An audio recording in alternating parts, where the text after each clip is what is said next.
Nah, saudara, kalau kita memahami bahwa Allah Maha Hadir, pertanyaannya begini. Allah masih perlu bepergian enggak? Allah perlu turun enggak? Atau perlu naik?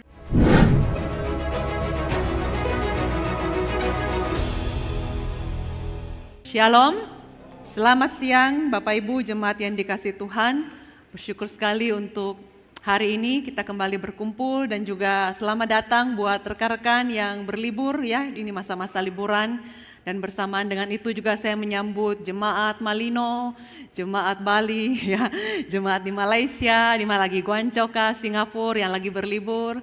Selamat berlibur dan senang sekali Bapak Ibu Saudara kita bisa berkumpul dalam rumah Tuhan untuk beribadah. Nah Bapak Ibu, kita sudah masuk di dalam minggu kelima dan ini juga menjadi minggu terakhir di bulan Maret. Dan kita bersyukur sekali kita bisa belajar tentang atribut Allah. Nah Bapak Ibu, kami mendapatkan banyak cerita ya, atau banyak masukan, banyak input gitu ya. Waduh, ini kok tema Prapaskah kali ini kok agak berat ya. Ya, bicaranya tentang sifat-sifat Tuhan, sifat-sifat Allah atau atribut Allah. Ini kok khotbah berapa minggu ini seperti kuliah katanya ya, seperti kita sekolah teologi saja. Nah saudara, ini kok nampaknya tidak menarik atau tidak terlalu relevan dengan kehidupan ya, ada yang berkata seperti itu. Nah saudara, memang ketika kita belajar tentang atribut Allah, bicara tentang doktrin Allah, mungkin tidak semenarik kalau kita bicara tentang tema bagaimana membesarkan 5 anak yang nakal-nakal ya, atau bagaimana menghadapi mertua yang narsis. Nah, itu rasanya lebih menarik Saudara ya. Itu rasanya lebih relevan. Atau mungkin lebih menarik itu bagaimana dampak velocity bagi kerohanian kita.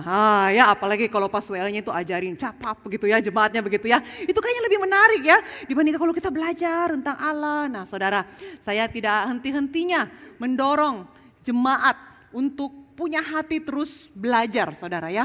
Seperti yang menjadi visi misi gereja kita mau berpusat kepada Kristus, kita mau bertumbuh di dalam pemuridan, dan kita mau berdampak. Nah Saudara, bagaimana kita bisa berpusat kepada Kristus kalau kita tidak mengenal Dia? Kalau kita tidak mengenal sifat-sifatnya. Dan inilah kesempatan bagi kita untuk mengenal lebih dalam siapa Allah kita. Jadi kalau Bapak Ibu mungkin merasa aduh berat sekali, aduh kok seperti kuliah, enggak apa-apa Bapak Ibu. Kalau enggak mengerti, dengar lagi, dengar ulang lagi, dengar lagi, itu proses belajar ya. Saya pun berkali-kali kalau saya tidak mengerti satu materi kuliah, saya ulang lagi. Ini sekarang dengan perkembangan teknologi sudah bagus sekali Bapak Ibu ya. Kita belajar, dengar lagi, enggak apa-apa. Ulang-ulang sampai kita mengerti. Semakin kita mengenal Allah, semakin kita mengasihi Dia dengan benar. Nah saudara, mungkin gambarannya seperti ini. Kita itu tidak bisa ingat kita makan apa minggu lalu. Kalau kemarin Bapak Ibu masih ingat ya? Masih ingat ya makan apa minggu lalu, kemarin? 2 hari mungkin masih ingat, tapi mungkin kalau 3 hari, 4 hari yang lalu sudah kita tidak ingat lagi. Minggu lalu apa lagi? Bulan lalu apa lagi? Tapi saudara, kita tetap makan. Ya, kita tetap makan dan kita merasakan dampak dari makanan itu. Kita masih tetap hidup. Dan kalau kita makan makanan sehat, jelas itu memberi tubuh yang sehat. Kalau makannya fast food, makanannya sudah sembarangan, jelas itu memberi dampak kepada tubuh kita. Saudara, demikian juga firman Tuhan. Enggak apa-apa mungkin kita tidak ingat lagi, enggak apa-apa mungkin kita tidak bisa mengerti 100%, enggak apa-apa. Tapi dengar, makan terus, itu seperti makanan saudara. Dan saya percaya kalau saudara cinta firman Tuhan, itu akan memberi dampak yang sangat besar bagi pertumbuhan rohani kita. Amin ya Bapak Ibu ya. Nah saudara, kita ini sekarang ini lagi berperang dengan nilai-nilai dunia, ideologi-ideologi dunia yang diberikan melalui sosial media. Ya, perkembangan teknologi informasi dengan sangat cepat, apalagi dengan model pembelajaran sekarang itu yang serba pendek. Ya, Reels pendek, TikTok pendek, 1 menit, 2 menit. Kita itu dibiasakan semua dengan pendek-pendek. Jadi kalau pas dengar khotbah yang panjang, sudah langsung bosan nih. Ya, waktu pas dengar khotbah yang mengupas, kita langsung tidak mau lagi dengar. Nah saudara, ayo kembali ya, jangan otak kita dibusukkan dengan sosial media. Saudara perlu melatih otak saudara untuk terus belajar. Dan saudara akan lihat bagaimana ketika kita mengerti, memahami tentang Tuhan kita lebih dalam lagi, itu akan sangat mengubah hati kita. hidup kita dengan luar biasa. Nah saudara ini kasih Tuhan, jelas memang Allah itu tidak bisa dijelaskan dengan sederhana. Betul ya, walaupun waktu pas beberapa minggu lalu saya jelaskan tentang kesederhanaan Allah, tapi tidak sederhana. Memang, karena Allah itu maha lebih besar daripada pikiran kita. Tetapi kita bersyukur Dia mau memperkenalkan diri. Ya, nah saudara, hari ini kita masuk dalam atribut yang selanjutnya, yang ini yang kelima, yaitu omnipresent. Ya, dalam istilah teologi itu ada 3 omni. Minggu lalu omniscient, kemudian hari ini omnipresent, dan nanti pasca kita belajar tentang omnipotent. Nah saudara dikasih Tuhan, apa bayangan kita ketika kita bicara tentang Allah itu maha hadir? Apa bayangan kita? Mungkin kita mencoba membayangkan Allah maha hadir itu seperti udara.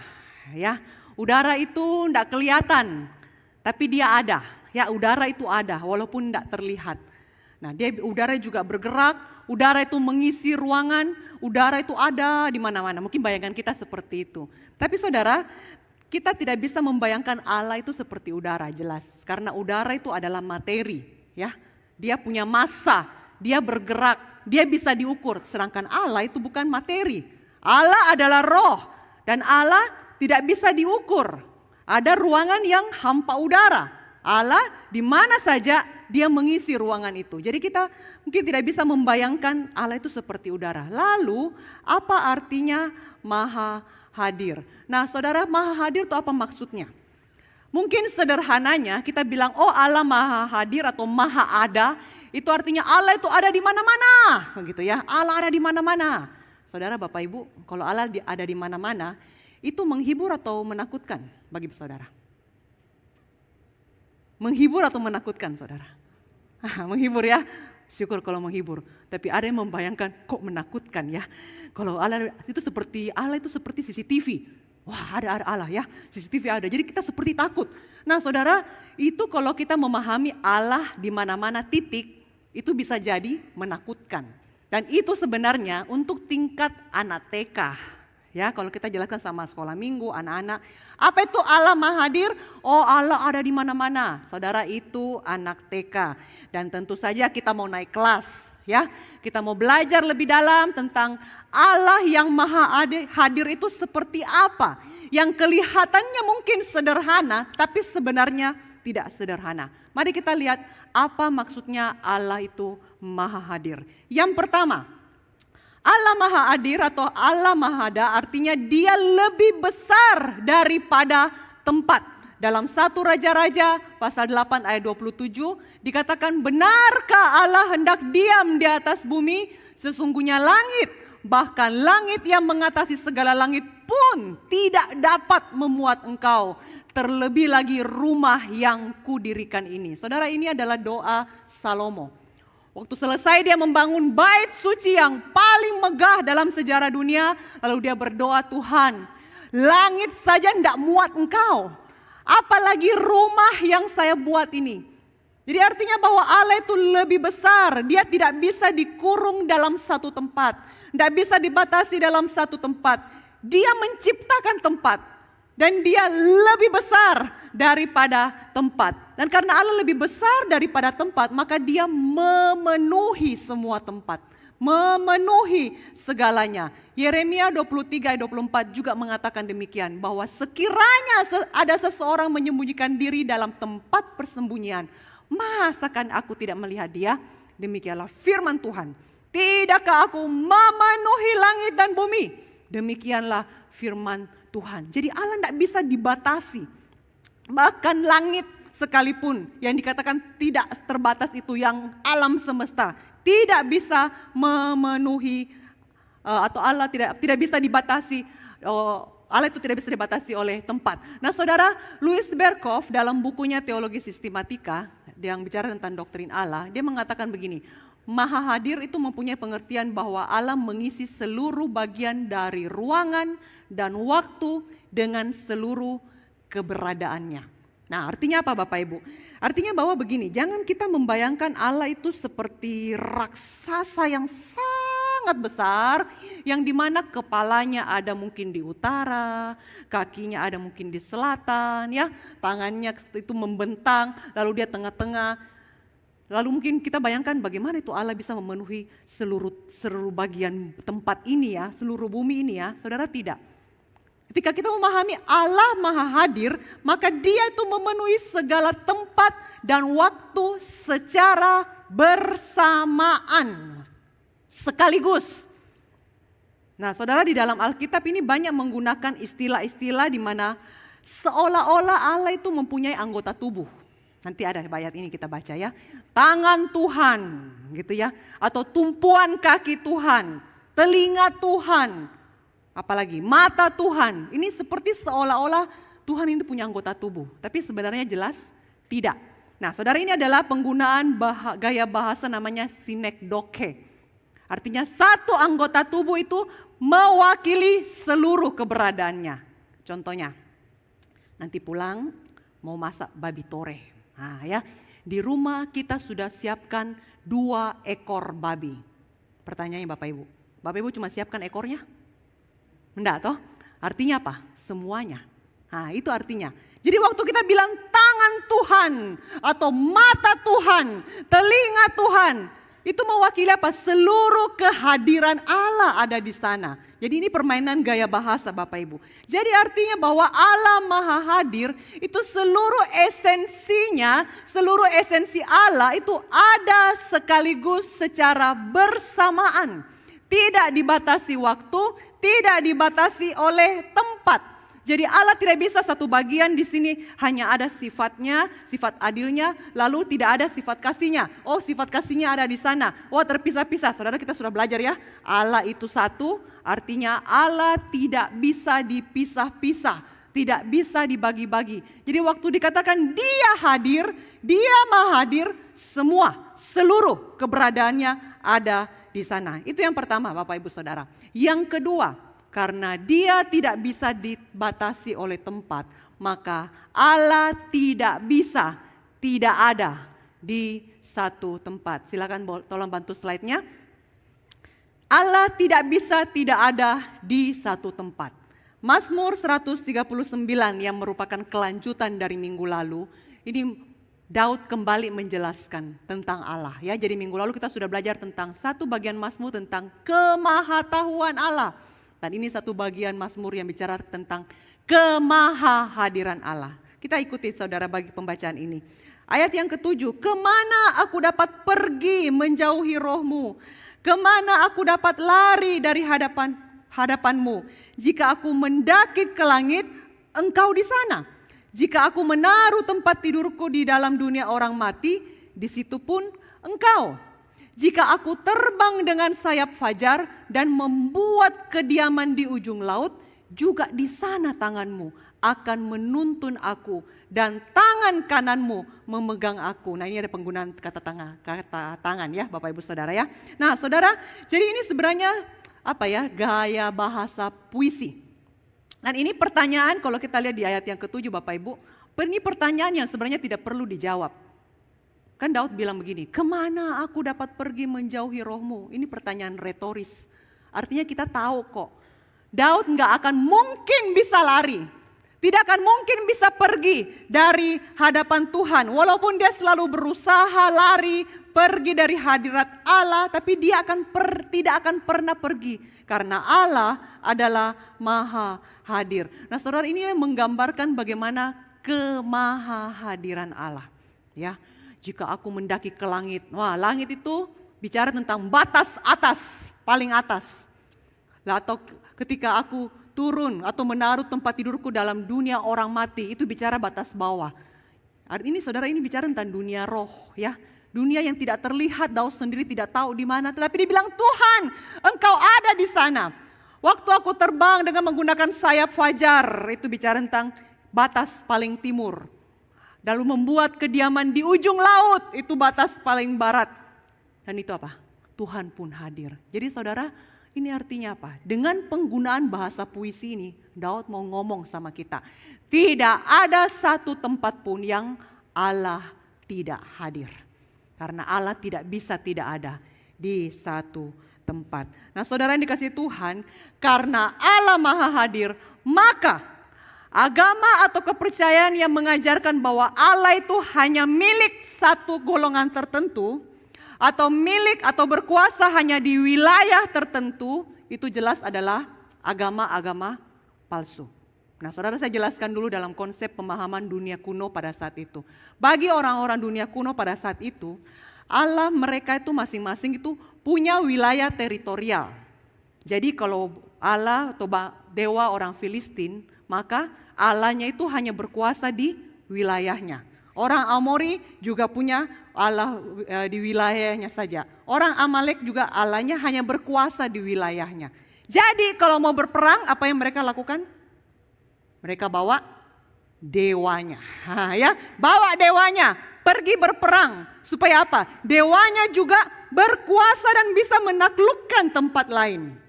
Itu pemahaman dunia kuno.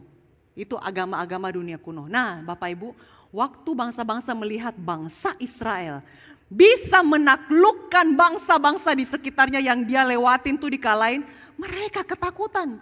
Kenapa?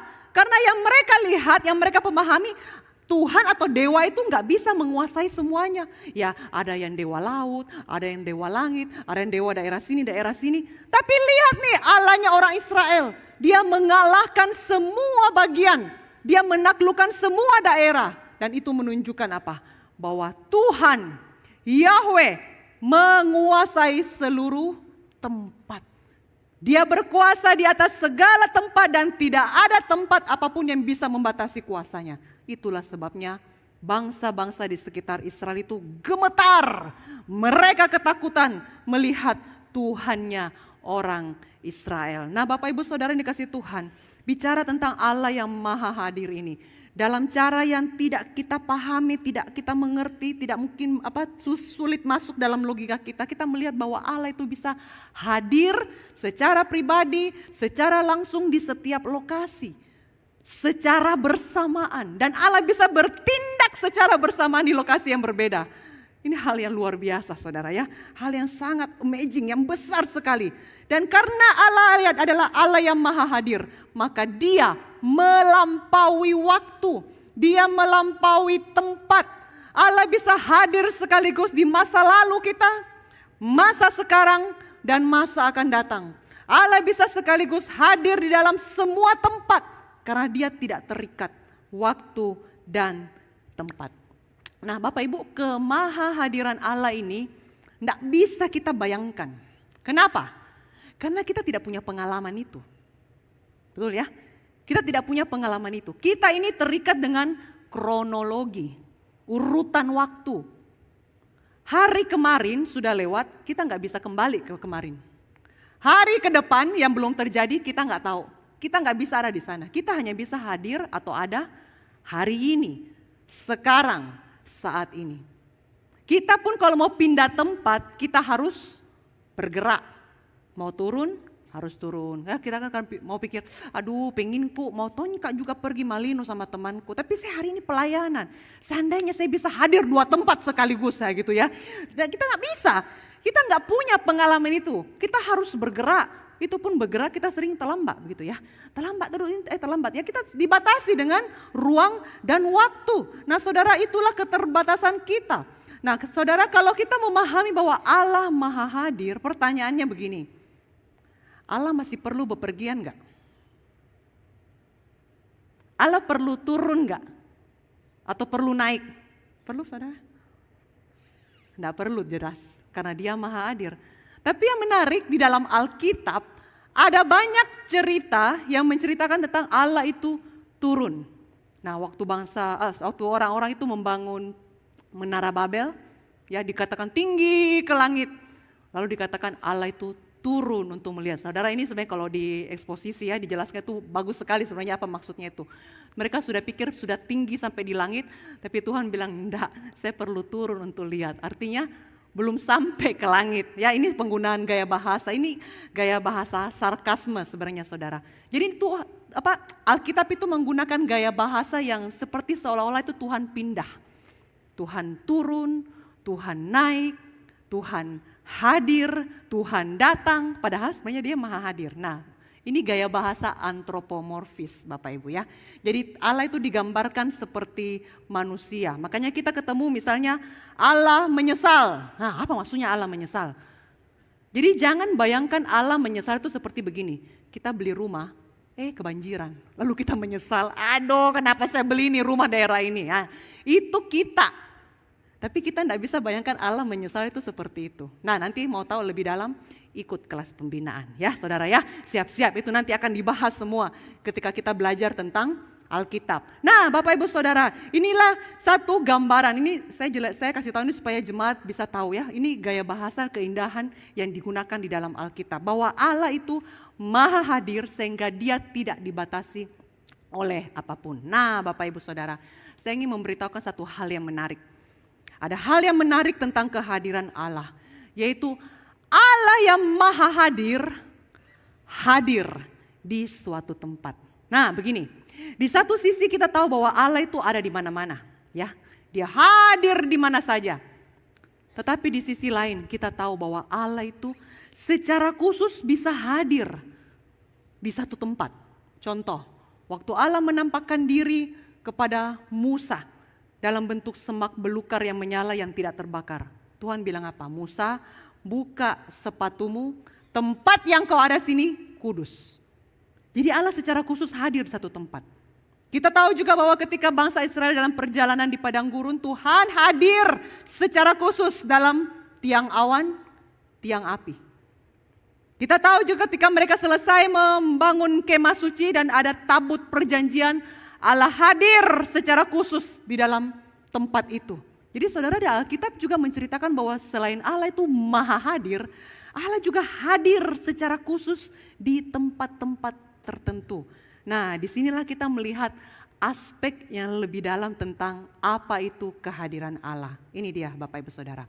Jadi secara lokal Allah hadir di setiap tempat.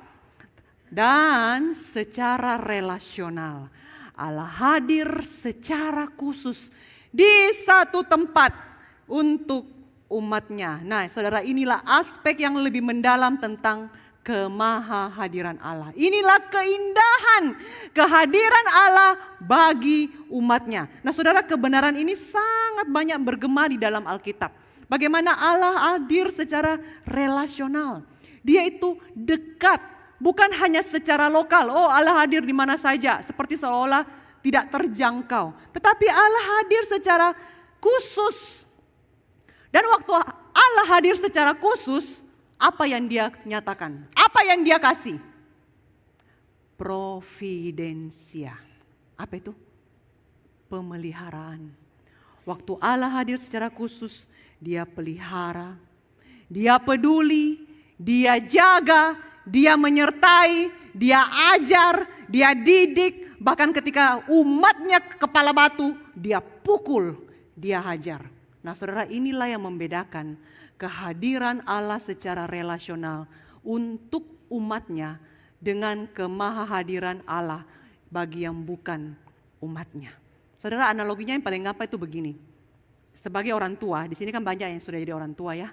Untuk anak, kita itu kerja, pedulikan atau siapkan makannya, bayarin uang sekolahnya, siapkan sekolahnya, kebutuhannya.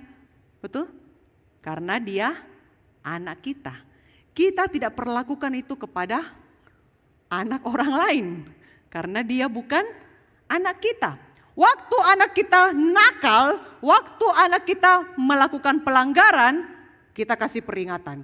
Dia melanggar, memberontak, dipukul, dididik, dihajar ya, istilahnya gitu, orang tua mendidik. Kenapa? Karena dia anak kita.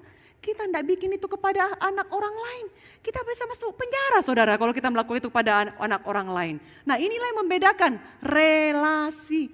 Makanya firman Tuhan mengatakan, barang siapa kukasihi, dia ku tegur, dia ku hajar. Jadi saudara tidak usah cemburu dengan orang-orang fasik yang seperti ini, kok hidupnya enak-enak. Tuhan tidak tegur dia, Tuhan tidak hukum dia. Saudara, mereka beda. Kita ini yang umatnya, yang waktu kita salah dia tegur, waktu kita berbuat dosa dia hajar. Supaya apa? Kita ini dididik, Karena ada apa? Ada relasi yang tidak dimiliki oleh orang-orang yang bukan umatnya. Nah saudara, inilah yang dilakukan Allah. Karena apa? Karena Allah sendiri yang mengikatkan dirinya dalam relasi dengan umatnya melalui perjanjian. Covenant, aku akan menjadi Allahmu dan kamu adalah umatku. Dan inilah kita melihat bagaimana Allah hadir waktu di tengah-tengah padang gurun. Allah hadir di dalam bait Allah. Allah hadir dalam tabut perjanjian dan tempat-tempat itu dipenuhi dengan kehadiran Allah, kemuliaan Allah. Allah hadir di sana secara khusus untuk umatnya. Nah saudara, inilah yang bisa menolong kita menjawab pertanyaan ini. Apakah Allah hadir di neraka? Menurut saudara Allah hadir tidak di neraka? Wah, neraka kan tempat orang berdosa. Allah hadir di sana. Nah saudara, ada ayat yang mungkin agak membingungkan kita ya, seperti seolah-olah bertentangan. Nah dalam 2 Tesalonika dikatakan begini, mereka ini mereka yang tidak mengenal Allah, akan menjalani hukuman kebinasaan selama-lamanya, dijauhkan dari hadirat Tuhan dan dari kemuliaan kekuatannya. Jadi dijauhkan. Tapi dalam Wahyu 14 mengatakan, ia yang melawan Allah akan disiksa dengan api dan belerang di depan mata malaikat-malaikat kudus dan di depan mata anak domba. Ini dijauhkan atau di depan mata kira-kira Bapak Ibu? Dijauhkan atau di depan mata? Nah saudara, inilah gaya bahasa dalam Alkitab ya. Nah bagaimana kita menjawab akan hal ini? Inilah dia saudara. Jadi apakah Allah hadir di neraka? Secara lokal Allah hadir dalam neraka. Karena Allah adalah Maha Hadir. Ya, Dia akan selalu hadir dan mengetahui apa yang terjadi di neraka. Tetapi secara relasional Allah tidak hadir di sana. Allah tidak hadir di sana. Nah, Louis Berkhof mengatakan ini, neraka itulah ketiadaan perkenanan Allah secara total. Nah, saudara, gambaran neraka ini adalah gambaran kebalikan dari surga. Ketika katakan tentang surga, itu menyediakan berkat, kelimpahan yang Allah sediakan bagi umatnya. Bukan karena Allah itu dekat secara jarak, tetapi karena kita punya relasi. Karena kita punya hubungan dengan Allah, sehingga Dia bisa memberikan apa yang terbaik bagi setiap kita. Sedangkan di neraka ini dikaitkan dengan apa? Tidak adanya berkat. Karena jauh dari relasi dengan Allah, tidak ada relasi dengan Allah, dan di situ adalah satu gambaran yang sangat bahkan paling mengerikan, keadaan yang paling menakutkan yang seharusnya kita juga alami. Seharusnya. Tetapi di dalam segala kasih karunia Allah, kita tidak mengalaminya. Apa yang Allah lakukan? Apa yang Allah lakukan? Inilah dia, kehadiran Allah di dalam diri Yesus Kristus. Saudara, setelah berulang kali Allah menyatakan kehadirannya, memperkenalkan dirinya, menampakkan dirinya dalam berbagai cara, semak belukar, ada juga lewat tiang awan, tiang api, ada juga awan, kilat, guntur, ada juga berupa rupa malaikat kepada orang tertentu, tempat tertentu, kepada para nabi, utusan. Saudara, Puncak dari kehadiran Allah secara relasional itu Dia sendiri datang melalui Yesus Kristus. Allah sendiri hadir di tengah-tengah umatnya di dalam tubuh manusia. Inilah yang dikatakan oleh Yohanes. Kenapa Yohanes memulai dengan kalimat pada mulanya adalah firman. Firman itu adalah Allah. Dan firman itu menjadi manusia dikatakan. Firman itu tinggal di dalam kita. Di antara kita. Saudara, kata tinggal itu artinya bertabernakel, berkemah, berdiam. Itu gambarannya saudara. Kalau dulu digambarkan dengan kemah suci, bait suci. Tapi firman itu tinggal di dalam pribadi Yesus Kristus. Tidak seorang pun pernah melihat Allah. Namun anak tunggal Allah yang ada di pangkuan Bapa, Dialah yang menyatakannya. Saudara, makanya tidak heran Yesus itu disebut dengan Immanuel. Allah beserta kita. Karena melalui Dialah kita semakin mengenal siapa Allah itu. Melalui Dialah kita tahu seperti apa atribut Allah. Karena apa? Dia sendiri Allah. Dia memiliki seluruh atribut Allah, Yesus Kristus. Nah, saudara, muncul lagi pertanyaan. Ini saya suka ya, jelaskan dengan memunculkan pertanyaan. Kalau Tuhan Yesus adalah Allah yang maha hadir, kenapa ketika dia inkarnasi atau jadi manusia, Yesus itu seperti dibatasi oleh tempat. Untuk pergi ke Yerusalem dia harus jalan.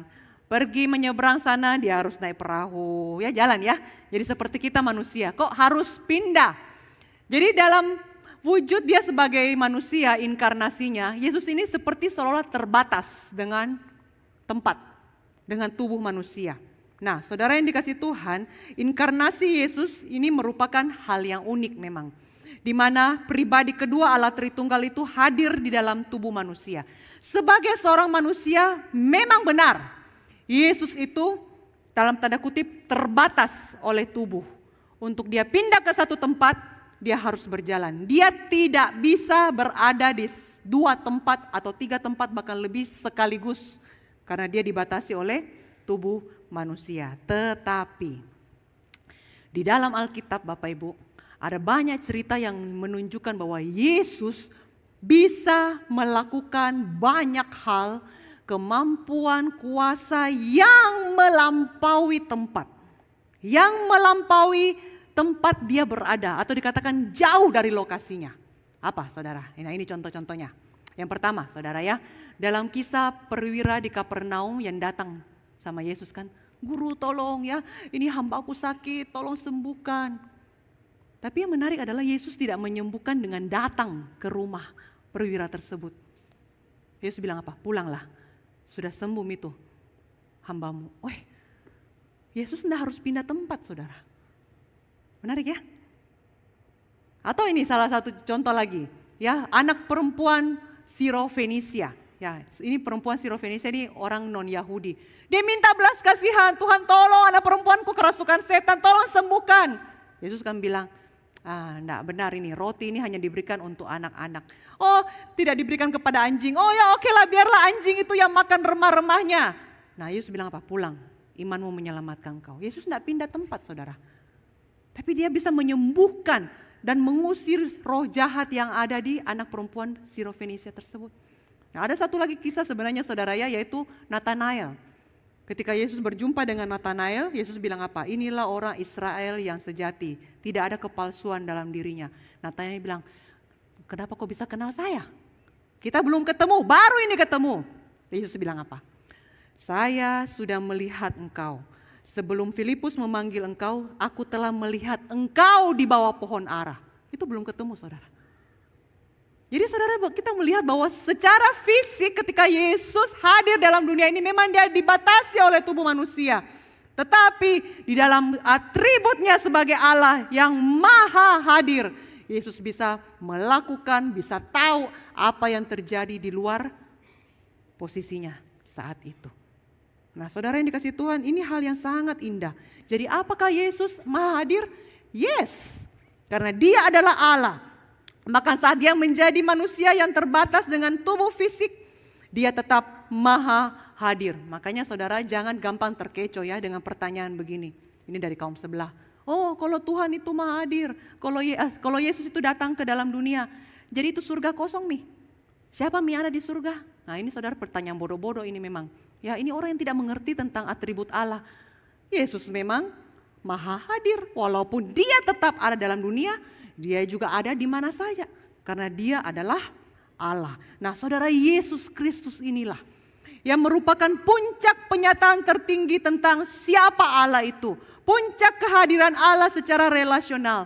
Dia bukan hanya Allah yang maha besar, yang jauh, melampaui pikiran kita, melampaui tangan kita, tidak bisa dijangkau. Tetapi dia juga adalah Allah yang dekat. Dia adalah Allah yang datang ke dalam dunia. Kemahahadirannya yang tidak dibatasi oleh tempat, tidak dibatasi oleh waktu itu tidak menjadi penghalang bagi dia untuk dia datang secara khusus, hadir secara khusus untuk umatnya. Untuk apa saudara?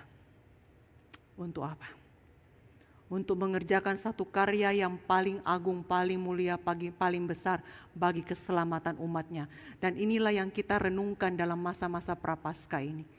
Yesus datang ke dalam dunia untuk menyerahkan dirinya, supaya kita bisa menikmati kehadiran Allah secara relasional itu selama-lamanya. Seterusnya, bukan hanya sesaat, bukan hanya pada saat Tuhan menampakkan diri di tempat-tempat tertentu, tapi kita bisa menikmatinya selama-lamanya. Ini adalah kondisi yang dulu pernah ada, dulu, tapi sudah hilang. Karena apa? Karena dosa. Dikatakan dosa itu telah memisahkan kita dari Allah. Kita tuh dibuang jauh dari hadirat Allah. Tapi Allah tidak tinggal diam. Dia datang secara khusus untuk mengambil kembali kita kepada Allah. Kita jadi milik kepunyaannya. Saudara, anak manusia itu ketika disalibkan, dia berseru dan berteriak satu teriakan yang paling memilukan dan paling mengerikan. Allahku, Allahku, mengapa engkau meninggalkan aku? Saudara, kita kan belajar, Bapa, Putra, Roh Kudus tidak mungkin terpisah. Tapi kenapa Yesus berteriak di salib seperti itu? Kok Tuhan Bapa itu tidak hadir di sana? Ya, padahal dia maha hadir. Dia punya relasi yang dekat dengan anaknya. Kok Tuhan bisa meninggalkan Yesus? Bapa meninggalkan Yesus, itu bagaimana saudara? Saudara, kita tidak bisa memahami apa maksud yang sebenarnya dalam kalimat ini. Mungkin bisa dijelaskan secara teologis, tapi saudara sebenarnya satu saja. Itu adalah teriakan neraka. Itulah teriakan yang menakutkan, yang harusnya kita teriakan pada saat kita ada dalam neraka nanti. Tapi Yesus menanggung semua itu. Dia ambil itu dalam dirinya supaya kita tidak lagi terpisah dengan Allah. Saudara jemaat yang dikasihi Tuhan, di dalam Tuhan Yesus Kristuslah Allah yang maha hadir itu hadir untuk memperdamaikan kita dengan Allah melalui kematian dan kebangkitannya. Sehingga kita dapat mengalami dan menikmati kehadiran Allah secara relasional selama-lamanya. Saudara, inilah kabar baik yang memberikan kita kekuatan. Inilah kabar baik yang memberikan kita pengharapan yang terbesar. Saudara, siapa bilang belajar tentang Allah itu tidak ada hubungannya dengan kehidupan? Siapa bilang, saudara? Siapa bilang ketika belajar tentang Allah ini seperti bahan teologi atau kuliah teologinya mahasiswa teologi? Siapa bilang? Memang mendalam, memang kita perlu konsentrasi belajar tentang Allah. Tapi siapa bilang itu tidak ada hubungannya dengan saya? Saudara, ketika kita mengenal siapa Tuhan kita, bukankah itu penghiburan terbesar untuk kita menjalani kehidupan panggilan iman kita setiap hari? Saudara, dalam Mazmur 139, ketika kita kembali ke Mazmur 139, di sini pemazmur memberikan kita teguran terhadap pikiran yang bodoh kita ini, yang menganggap bahwa kita pikir mengenal sifat Allah itu tidak ada hubungannya dengan kehidupan kita. Lihat apa yang dikatakan oleh Daud. Dalam ayat yang ke-17, Daud mengatakan demikian. Kita baca sama-sama saudara ya. 1, 2, 3. Dan bagiku, betapa sulitnya pikiranmu ya Allah. Betapa besar jumlahnya.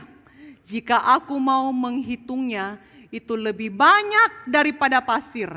Apabila aku berhenti, masih saja aku bersama-sama Engkau. Saudara, pengenalan akan Allah itu tidak terbatas hanya pengetahuan. Allah ada di mana-mana, titik. Tidak ada hubungannya dengan saya, tidak. Tetapi Daud memberitahu kepada setiap kita, pembelajaran, pengenalan akan Allah membawa kita kepada pengakuan. Kita tunduk kepada kebesaran Allah, kemuliaan Allah yang tidak terselami. Oh Tuhan, betapa besarnya Engkau. Tuhan, aku tidak mampu menyelaminya. Aku tidak memahami setiap keputusan-Mu. Dan itu menolong kita, membawa kita kepada sikap apa saudara? Kita selalu ingat, saudara kalau ingat dengan apa yang saya khotbahkan beberapa minggu yang lalu. Waktu kita belajar tentang Allah, mengingatkan kita bahwa kita ini bukan Allah. Kita bukan pencipta. Jangan bertindak seperti pencipta yang seolah-olah bisa mengontrol, mengatur semuanya dengan segala keangkuhan kita. Semua karena saya, semua karena koneksi saya. Ada saya punya uang, ada saya punya relasi, dan menganggap kita ini bisa melakukan segalanya. Tidak. Allah adalah pencipta. Kita mengerti segala hal itu tidak terselami dalam pikiran kita. Kita tunduk, kita ingat, kita hanya ciptaan. Nah saudara, kemudian yang kedua adalah, saudara pernah merenungkan tidak? Tuhan yang maha besar itu kok mau peduli dengan kita ini. Saudara, Tuhan itu tidak punya kewajiban loh selamatkan kita, enggak. Tuhan tidak punya tanggung jawab untuk mengangkat kita ini dari lumpur dosa, enggak. Kita ini harusnya memang binasa. Tapi kenapa Dia yang maha besar itu mau peduli dengan saudara dan saya, peduli dengan Nita, peduli dengan saudara satu-satu, menyelamatkan saudara. Kita tidak bisa memahami betapa besar, tinggi, dalamnya, lebarnya kasih karunia Tuhan itu. Saudara, dalam 3 bulan pertama di tahun ini, saudara lebih banyak dengar berita baik atau berita buruk? Baik atau buruk Bapak Ibu? Nggak berani jawab, ya nggak direkam kok saudara ya. Saudara punya jawaban nggak direkam, saya jawab aja. Ya, nggak bisa dipungkiri banyak berita buruk saudara. Lebih gampang cari berita buruk daripada berita baik. Kita mendengar ada ancaman resesi, ya katanya gitu ya, bakal 55% ahli mengatakan kondisi ekonomi makin suram. Nilai tukar rupiah makin melemah. IHSG merah terus, aduh sakit kepala begitu ya. Dikatakan bahwa dalam 2 bulan berturut-turut ini Indonesia mengalami deflasi. Ekonomi melambat, belum lagi dengan badai PHK. Tahun ini saja sudah 38 perusahaan sudah merumahkan atau PHK ya, badai PHK. Belum saudara kalau kita bilang itu AI itu sangat menolong sebenarnya, digital. Tetapi itu ternyata bisa mengancam masa depan manusia. Sekarang bingung pekerjaan apa lagi yang tidak bisa diganti sama AI. Kita mau kerja apa nanti? Nah saudara, dengan masalah yang bertubi-tubi, nah, efeklah dengan masalah mental. Dikatakan bahwa gangguan mental itu semakin ngetren, perlu diwaspadai. Saudara, saya tidak bermaksud menakut-nakuti saudara, bukan. Tapi ini kenyataan, Kita menghadapi banyak tantangan, belum lagi dengan masalah kesehatan. Indonesia ini termasuk negara yang cukup tinggi mengkonsumsi mikroplastik katanya. Kita beli apa-apa semua dibungkus saudara ya. Menakutkan sekali. Belum lagi masalah relasi kita, belum lagi masalah apa lagi ya. Tekanan sosial, bullying, kita khawatir dengan masa depan kita. Saudara, mungkin kita bertanya bagaimana pemahaman saya tentang Allah ini bisa menolong saya. Bagaimana pengertian saya tentang Allah ini bisa menolong saya untuk menghadapi kehidupan saya yang tidak pasti ini. Baik sedang yang saya alami ataupun yang saya akan alami. Saudara, bagaimana saya yakin bahwa Allah itu benar-benar hadir dalam hidup saya? Saudara, dalam segala pertanyaan yang kita mungkin lontarkan, ada satu kalimat yang terus menolong dan memberikan kekuatan untuk saya secara pribadi, saudara. Let God be God. Kalau mungkin diterjemahkan, biarlah Allah menjadi Allah. Nah saudara, ketika kita belajar tentang Allah, belajar tentang atributnya, apa yang saudara temukan? Apa yang saudara pelajari?